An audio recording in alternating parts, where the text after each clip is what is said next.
I welcome you all to this wonderful platform of JK Bose Foundation classes. Today I am going to teach you another chapter of class 8th science, that is the cell. आज हम इसी chapter cell जिसका नाम है इसी की बात करेंगे। सबसे पहले देखेंगे सेल्स क्या होते हैं। आपको पता है कि हम बोलते जो सेल होते हैं, cell is the structural and functional unit of life. Functional unit of life. आपको पता है कि सेल्स, जब बहुत सारे सेल्स आपस में जब मिलते हैं,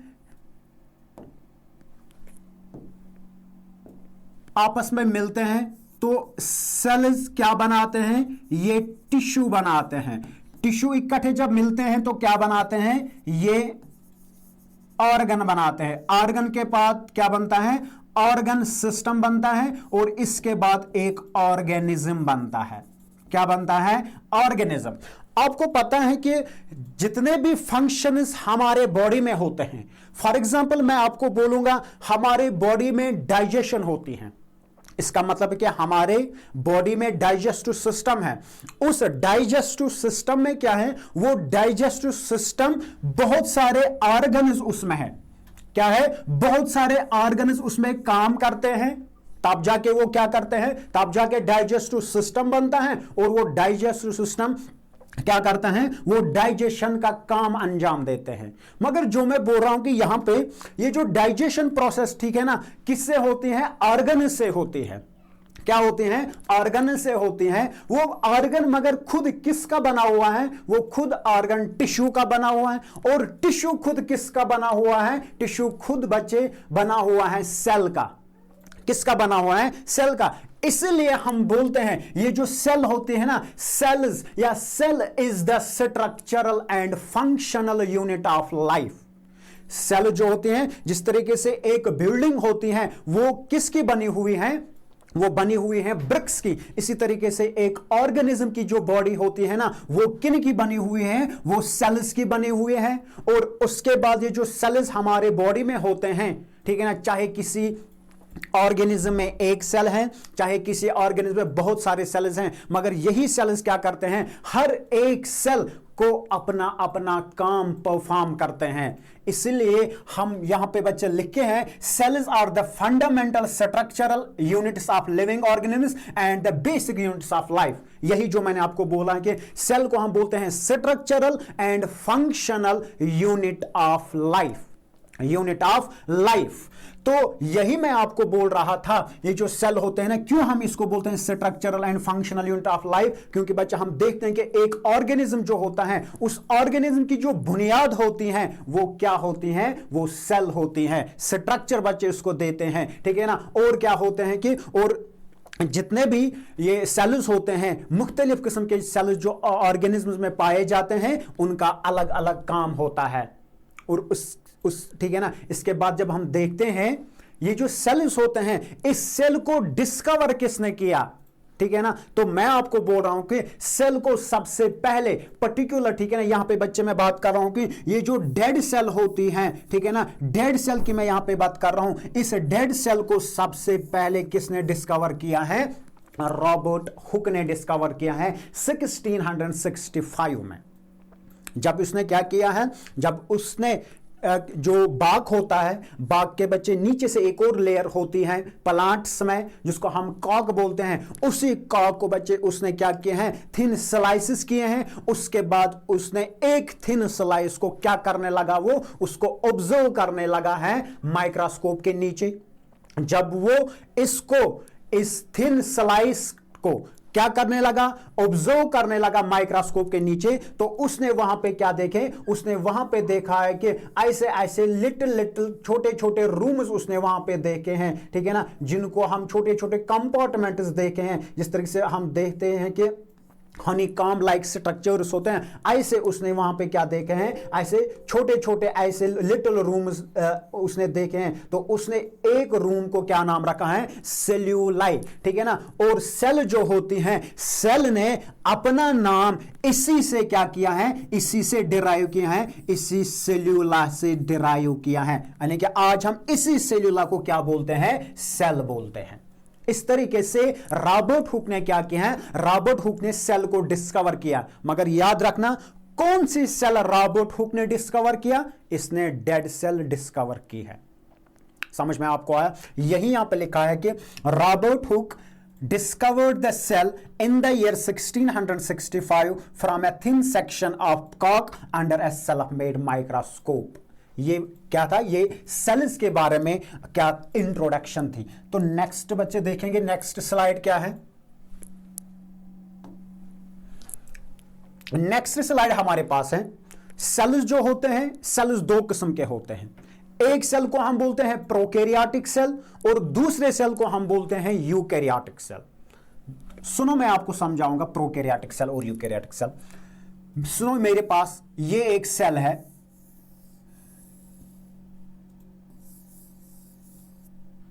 इसमें बीच में न्यूक्लियस है और इसमें क्या है, इसमें सेल ऑर्गेनल्स भी है।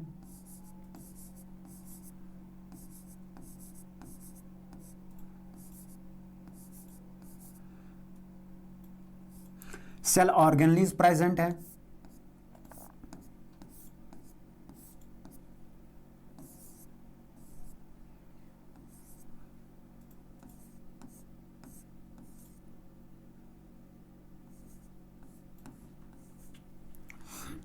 ये इसमें क्या है, सेल ऑर्गेनल्स। एक सेल मैंने बनाई, अगर दूसरी सेल में बनाऊंगा, ठीक है ना, इस सेल में ये प्रेजेंट है,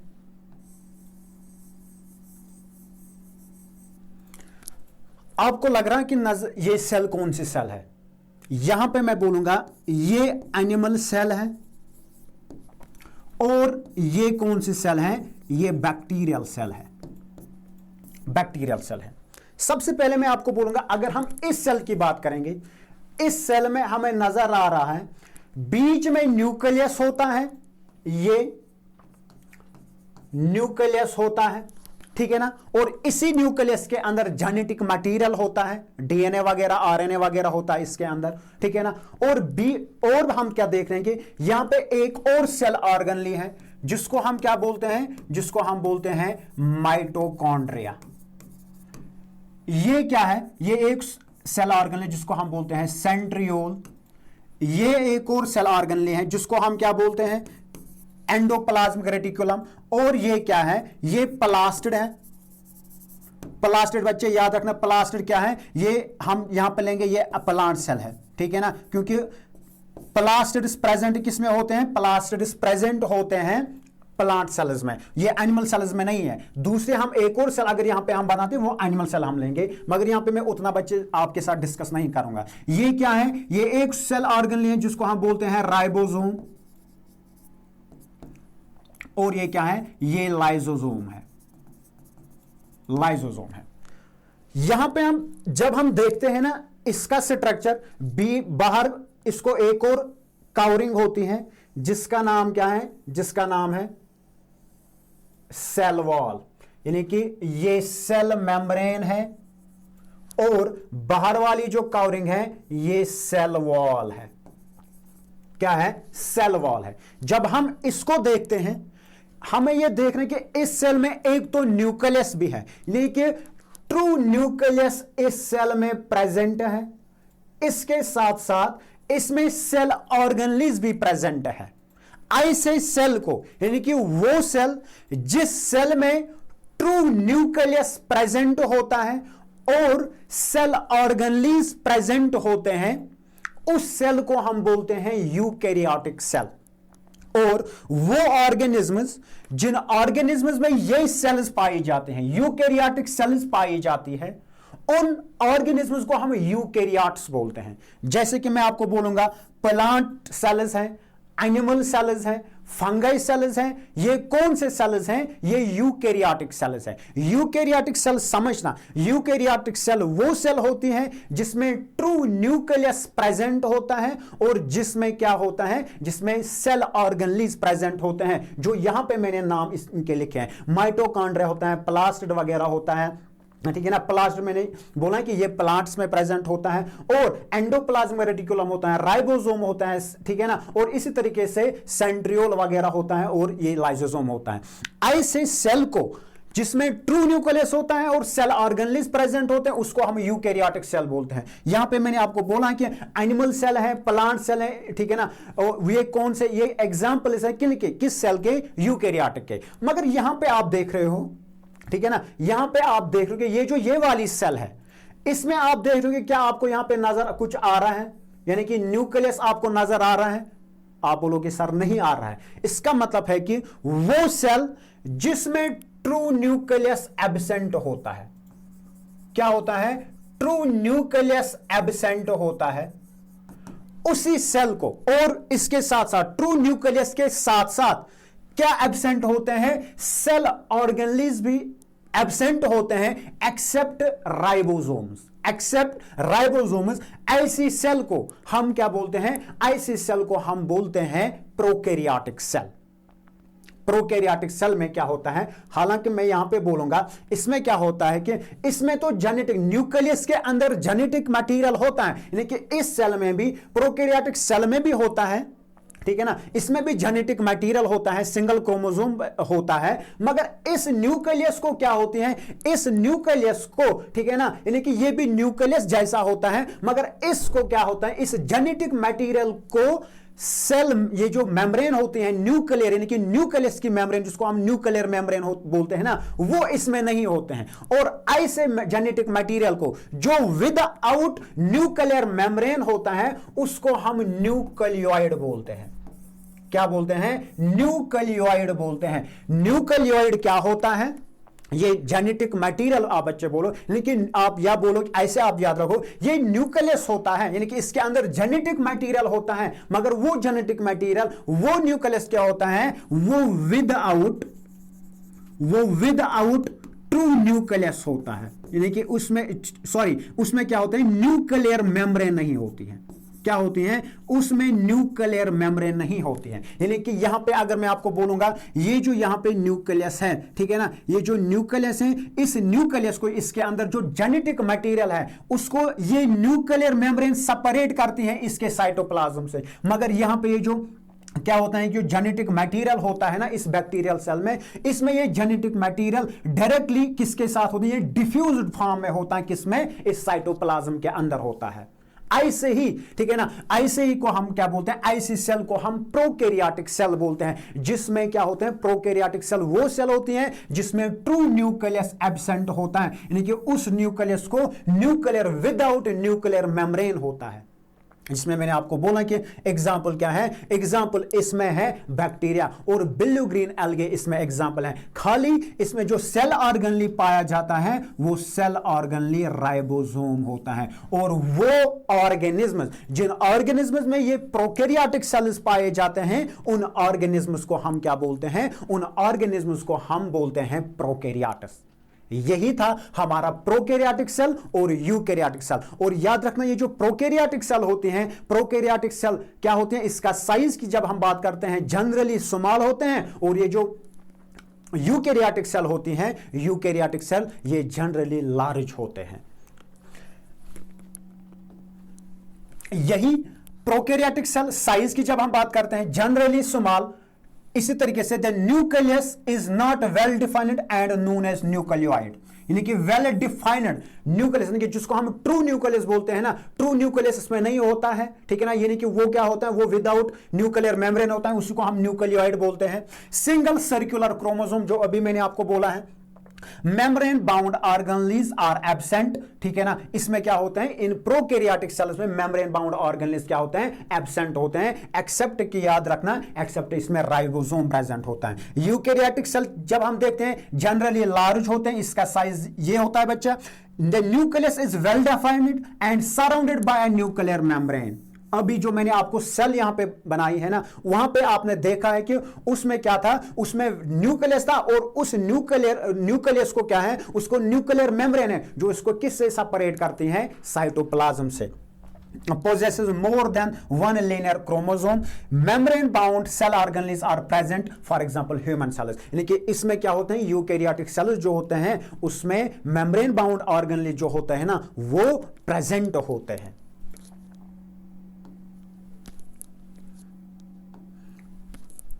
नेक्स्ट क्या है, next cell structure in eukaryotic cells, यानी कि मोस्ट ऑफ द जो यूकैरियोटिक सेल्स होते हैं वो मल्टी सेल्यूलर होते हैं और इनके बीच में जब न्यूक्लियस में नहीं, न्यूक्लियस के अंदर एक और स्फेरिकल बॉडी होती है जिसको हम न्यूक्लियोलस बोलते हैं, वही the nucleolus is present in the nucleus. इसके साथ साथ it contains cell organelles such as plastids, mitochondria, Golgi bodies etcetera. Fungi, plant and animal cells are eukaryotic. जो अभी मैंने आपको बोला है कि यूकैरियोटिक सेल में कौन कौन आता है, उसमें मैंने बोला कि प्लांट सेल आती हैं, एनिमल सेल आती हैं, और जो एनिमल सेल्स होते हैं, फंगाई के सेल्स होते हैं, वो सारे कौन से सेल्स हैं, वो सारे यूकैरियोटिक सेल्स हैं। सेल मेम्ब्रेन की जब हम बात करते हैं, सेल मेम्ब्रेन जब हम देखते हैं, cell membrane outermost covering होती है किन की, ये हम बोलते हैं कि एनिमल्स जो होते हैं, एनिमल सेल्स जो होते हैं ना, एनिमल सेल्स में ये cell membrane outermost covering होती है। क्या होते हैं, आउटर मोस्ट कवरिंग होती है। याद रखना, सेल मेम्ब्रेन जो होती है, सेल मेम्ब्रेन एनिमल सेल्स जो होते हैं, एनिमल सेल्स की ये आउटर मोस्ट कवरिंग होती है। हां, मगर अगर हम क्या करते हैं कि प्लांट सेल्स जो होते हैं, प्लांट सेल्स में भी सेल मेम्ब्रेन होती है, मगर वहां पे हम बोलेंगे प्लांट्स में क्या होती है, प्लांट्स में ये इनर मोस्ट होती है। क्या होती है, इनर मोस्ट मेम्ब्रेन होती है, क्योंकि इससे बाहर क्या होता है, इससे बाहर सेल वॉल होता है। और ये जो सेल मेम्ब्रेन होती है, याद रखना, सेल मेम्ब्रेन क्या करती हैं, सेल मेम्ब्रेन एक सेल को सेपरेट करती हैं। किससे सेपरेट करती हैं, सराउंडिंग एनवायरनमेंट से। और जितने भी फंक्शंस होते हैं सेल के अंदर होते हैं ना, वो कहां पे होते हैं, ठीक है ना, ये कि ये जो सेल मेम्ब्रेन होती है, सेल मेम्ब्रेन में बोल रहा हूं कि आउटर मोस्ट कवरिंग होती है एनिमल्स की और इनर मोस्ट होती हैं, और यही सेल मेम्ब्रेन मैंने बोला कि ये क्या करते हैं, ये एक सेल को सेपरेट करते हैं सराउंडिंग एनवायरनमेंट से। और ये जो सेल मेम्ब्रेन होती हैं, इस पे बच्चे क्या हैं, इस पे सिंगर एंड निकोलसन ने एक मॉडल दिया है जिसका नाम है फ्लूइड मोज़ेक मॉडल। यहां पे मुझे वो डिस्कस नहीं करना है, और वो मॉडल सिंगर एंड निकोलसन ने दिया है 1972 में। और वो मॉडल हमें ये बोलता है, ये जो सेल मेम्ब्रेन होती है, क्या होती है, सेल मेम्ब्रेन जो होती है, सेल मेम्ब्रेन फॉस्फोलिपिड्स की बनी हुई है, बाइलेयर फॉस्फोलिपिड्स और प्रोटीन्स की बनी हुई है। इसके बाद अगर हम देखेंगे ये जो सेल मेम्ब्रेन होती है ना, सेल मेम्ब्रेन क्या काम करती है, सेल मेम्ब्रेन सबसे पहले मैं आपको बोलूंगा, ये जो सेल मेम्ब्रेन है, सेल मेम्ब्रेन इस सेल को क्या करता है, ये प्रोटेक्शन देता है।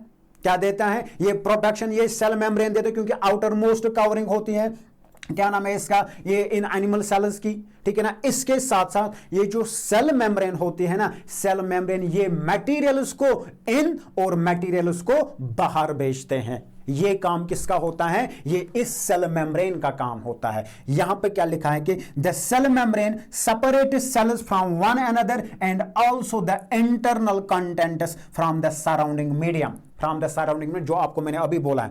इट इज पोरस, पोरस का मतलब होता है कि ये जो सेल मेम्ब्रेन होती है ना, उस पे पोर्स होते हैं। क्या होते हैं, पोर्स होते हैं, और उन्हीं पोर्स के जरिए से सब्सटेंसेस जो होते हैं ना, जो सेल के लिए जरूरी होते हैं, या जो अंदर क्या होते हैं कि जो अंदर वेस्ट बनते हैं उनको बाहर भेजने के लिए, या जो अंदर बाहर से आते हैं उन सब्सटेंस को एलो इसी पोर्स, इन्हीं पोर्स के जरिए से होता है।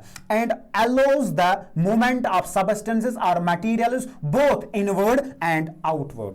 इसके बाद ये जो मैंने अभी बोला है कि इस पे ये पोर्स होते हैं और इन्हीं के जरिए से मटेरियल्स अंदर आते हैं और बाहर जाते हैं। ये काम कौन करता है, ये काम ये सेल मेम्ब्रेन करती है। इसके साथ साथ साइटोप्लाज्म जो होता है, साइटोप्लाज्म क्या होता है? साइटोप्लाज्म ये एक जेली लाइक फ्लूइड होता है, एक जेली लाइक क्या होता है? सबस्टेंस होता है जो प्रेजेंट होता है किसके बीच में? सेल मेम्ब्रेन के बीच में और न्यूक्लियस के बीच में।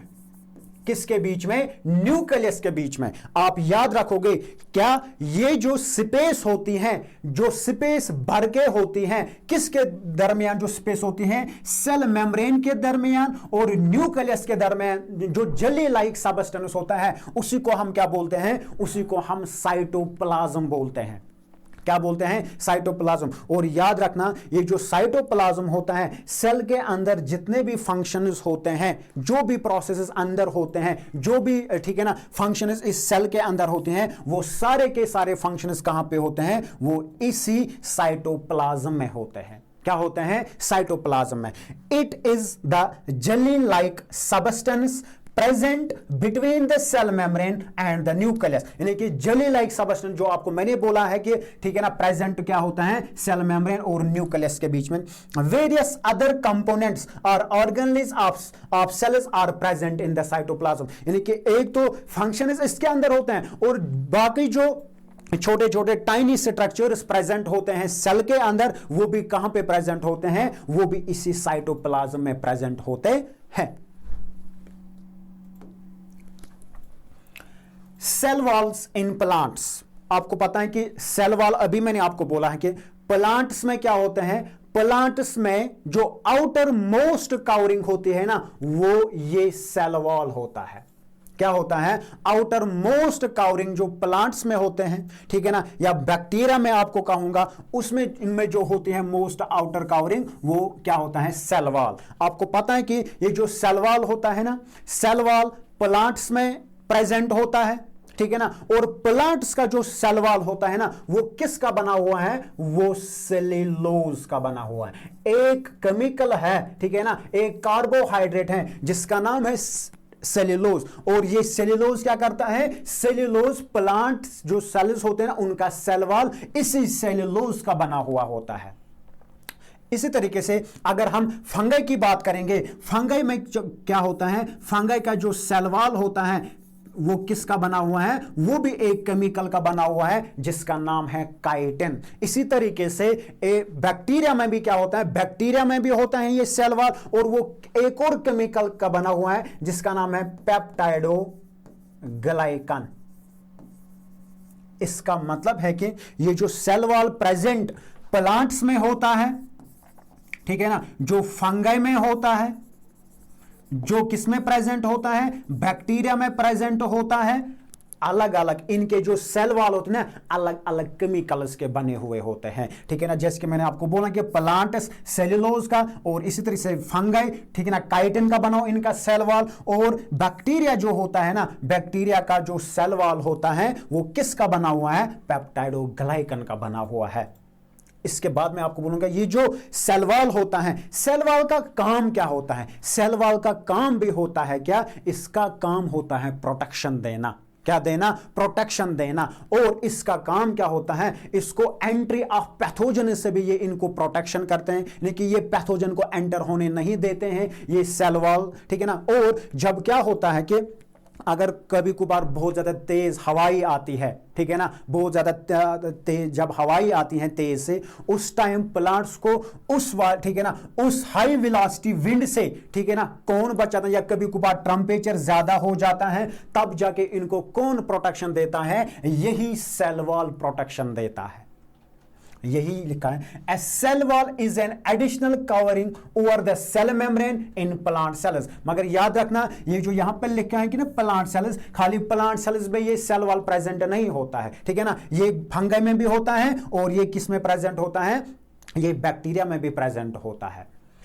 It give shape and rigidity to this cell, rigidity की वजह से, ठीक है ना, दैट इज वाई कि मैंने अभी आपको बोला कि जब हवाई तेज से आती है तब जाके उस स्ट्रेस से कौन बचाता है इन प्लांट्स को? प्रोटेक्शन यही सेल वॉल देता है। या कभी कभार टेंपरेचर की वजह से, ठीक है ना, टेंपरेचर ज्यादा कम बारिश पड़ते हैं, उस टाइम भी इनको प्रोटेक्शन कौन देता है? यही सेल वॉल देता है।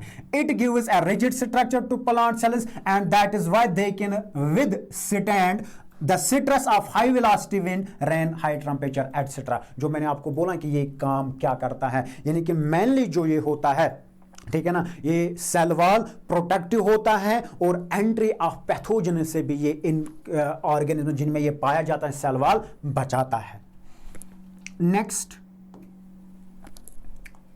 नेक्स्ट जो हमारे पास है, नेक्स्ट हमारे पास ऑर्गेनलीज है। ऑर्गेनलीज मैंने आपको बोला कि सेल में बहुत सारे ऐसे छोटे छोटे टाइनी स्ट्रक्चर्स होते हैं, ठीक है ना, जिनको हम सेल ऑर्गेनलीज बोलते हैं, वही प्रेजेंट होते हैं सेल में, ठीक है ना। वही जो सेल ऑर्गेनलीज होते हैं ना, जो मैंने आपके साथ अभी बोला है कि जब मैंने उस प्लांट सेल का स्ट्रक्चर बताया है, उसमें क्या है कि उसमें सबसे पहले माइटोकॉन्ड्रिया हैं। प्लांट्स की बात करेंगे बच्चों, ठीक है ना, प्लांट्स में प्लास्टिड्स आते हैं, लाइजोसोम्स आते हैं, राइबोसोम्स आते हैं। इसी तरीके से क्या आते हैं कि जो गोल्गी बॉडी है वो आती है, सेंट्रियोल्स इसमें आते हैं, न्यूक्लियस इसमें आता है। वो सारे छोटे छोटे जो स्ट्रक्चर्स होते हैं ना इन सेल्स में, उनको हम ऑर्गेनलीज बोलते हैं। और हर ऑर्गेनली को, ठीक है ना, याद रखना, हर ऑर्गेनली को अपना अपना काम है। यहां पे the various components present within the cell are known as cell organelles, यानी कि जो सेल के अंदर बहुत सारे छोटे छोटे कंपोनेंट्स प्रेजेंट होते हैं, उन्हीं को हम सेल ऑर्गेनलीज बोलते हैं। All these components are special and specific to their functions. For example यहां पे लिखे एग्जांपल माइटोकॉन्ड्रिया है। इसी तरीके से यहां पे एग्जांपल क्या है, यहां पे एग्जांपल है लाइसोसोम की। हर एक जितने भी ये सेल ऑर्गेनलीज इन सेल्स में पाया जाता है ना, हर एक को क्या है, अपना अपना काम है। समझ में बच्चा आपको आ रहा है ना। यही जो है ना, ये जो सेल ऑर्गेनलीज होते हैं, यही क्या करेंगे हम, यही बच्चे हम ये दूसरे लेक्चर में, ठीक है ना, इसी के ये जो चैप्टर सेल है इसमें हमने, ठीक है ना, मैंने इसको डिवाइड 2 लेक्चर्स में किया है। तो वो जो बाकी जो सेल ऑर्गेनलीज है ना, वो इंशाल्लाह हम दूसरे चैप्टर, ठीक है ना, दूसरे पार्ट में डिस्कस करेंगे। ये सेल ऑर्गेनलीज कौन कौन होता है और हर एक सेल ऑर्गेनली की जो फंक्शन होते हैं ना, वो भी जानने की कोशिश करेंगे। टिल देन, गुड बाय, अल्लाह हाफिज।